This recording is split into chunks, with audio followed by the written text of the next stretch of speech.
Okay, imagine this. You're at Wrigley Field, the sun's going down, the crowd noise is just immense. It's the Cardinals and the Cubs, and the tension, well, it's so thick you could almost taste it. Every single pitch, every swing, it feels heavy, carries all that history, that rivalry. Fans just glued to every moment. This wasn't just another baseball game. It was pure drama, a real nail-biter that went right to the end. And that, for us, well, that's perfect material for one of our deep dives. We're not just going to recap the score. We want to dig into what makes these moments, these contests, so incredibly gripping. What is it that really makes a game, or frankly, any high-stakes situation, stick in your mind long after it's over? Exactly. And we've got, well, quite a snack of sources on this one game. Everything from the usual post-game analysis to player interviews, even some pretty detailed metric breakdowns. Our mission today is to unpack not just the what happened, but the how and the why. You're going to get some real insight into those tiny margins between winning and losing, and how different teams approach things when the pressure is really on. That tension at Wrigley you mentioned. Our sources make it clear it wasn't just background noise. It was almost like another player on the field influencing decisions. It really felt that way. And the way our sources kept calling this game a testament to the enduring rivalry that really hits home. It's not just about who won or lost on the day. It's like adding another layer to this long, long story between these two teams. That whole emotional historical backdrop is, I think, crucial to understanding why this specific 3-2 Cardinals win felt so significant. So let's get into it. Let's unpack the key moments, the strategies that shaped this really thrilling finish. Okay, first off, the pitching. It's fascinating because, according to just about every source, it was simply stellar on both sides, almost a masterclass. Both starting pitchers went deep, kept their teams right in it, really dominant stuff. The Cardinals starter especially was described as having just pinpoint control, deceptive off-speed pitches. One source got really specific, highlighting his two-seam fastball. It had this late sink. And his slider, the metrics showed it had this unusually big horizontal break, which is apparently very effective against the Cubs' power hitters, especially on the outer part of the plate. It looked like a deliberate strategy, force weak contact, not necessarily go for strikeouts all the time. Right, inducing ground balls or pop-ups.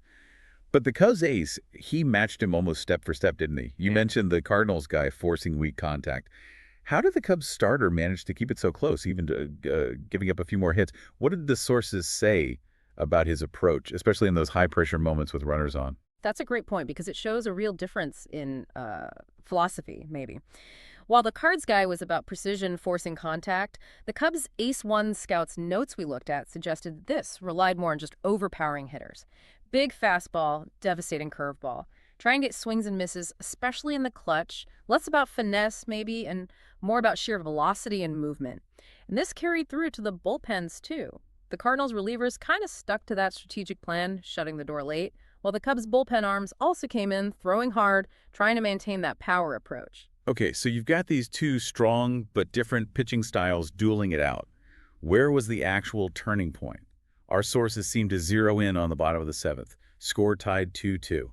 And this is where we see that classic small ball approach from the Cardinals, but maybe with a bit of a twist. Definitely a twist. It wasn't just, a simple single and a sac fly.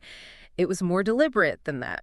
Sources suggested the Cardinals' leadoff guy that inning seemed really focused on working the count and making like a very specific kind of contact.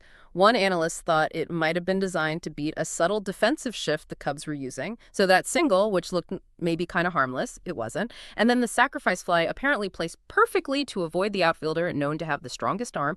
It just showed this real commitment to manufacturing a run, piece by piece. Calculated, precise. And it definitely seemed to shift the psychological balance right there. That precision small ball, as you put it, that really highlights a key difference in this game, doesn't it?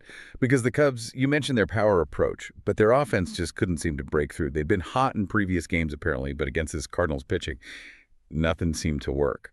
They got guys on base, sure, but couldn't get that big hit.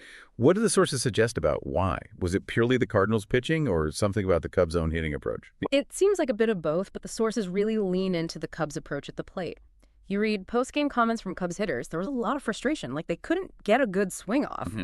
And the detailed analysis showed them consistently chasing high fastballs way out of the strike zone, which clearly was something the Cardinals pitchers were trying to get them to do. They often seemed too aggressive, swinging early in the count, missed chances to maybe draw a walk or wait for a better pitch. That inability to adjust their approach to cash in those runners.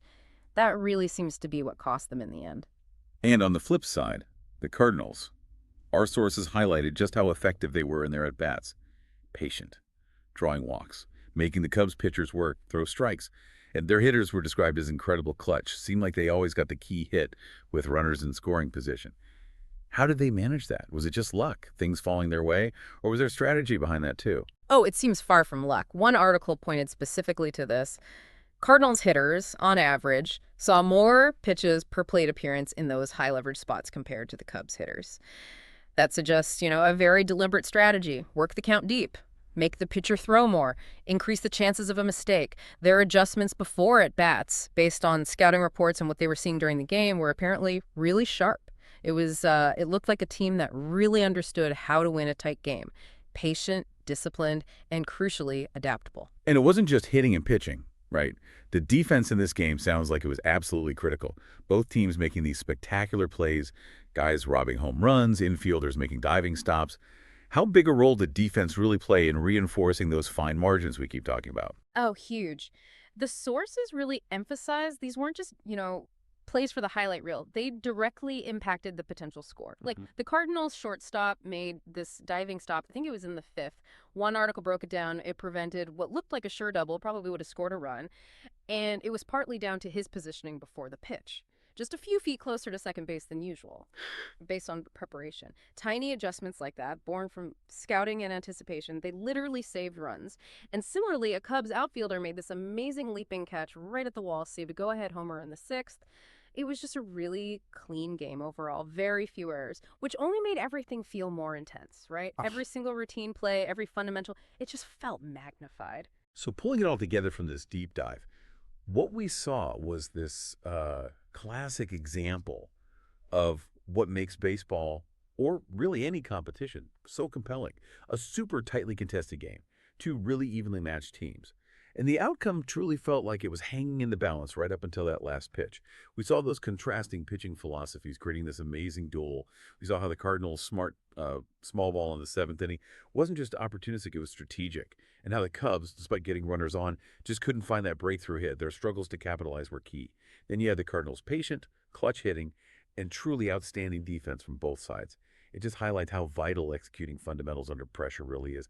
Exactly. And this game, it serves as such a stark reminder of those fine margins, the tiny things that separate winning and losing, not just in baseball, but in so many things. It's about more than just talent. It's how it all comes together. That one key hit, that one defensive gem that maybe started with just slightly different positioning, or that one perfectly executed pitch. Any one of those can just change everything. For the Cardinals, yeah, this win is big. Bragging rights, sure, but also a real confidence boost. They know they can execute when it's tightest. For the Cubs, it's a tough one to swallow, definitely a bitter pill. But you saw their fight, their determination was obvious. And this game, it just adds another really compelling chapter to that incredible rivalry. Sets the stage for even more intensity next time they meet, you'd think. Which leads us to a final thought, something for you to maybe mull over. If these seemingly small actions, a single hit placed just right, a defensive adjustment measured in feet, one perfectly located pitch, if they can decide the outcome in a high-stakes game like this. Where else in your own life, maybe in your work, might those fine margins be operating? How often do those little details of things may be easily overlooked actually contribute to big successes or big setbacks? And how could recognizing that maybe influence your own approach to things?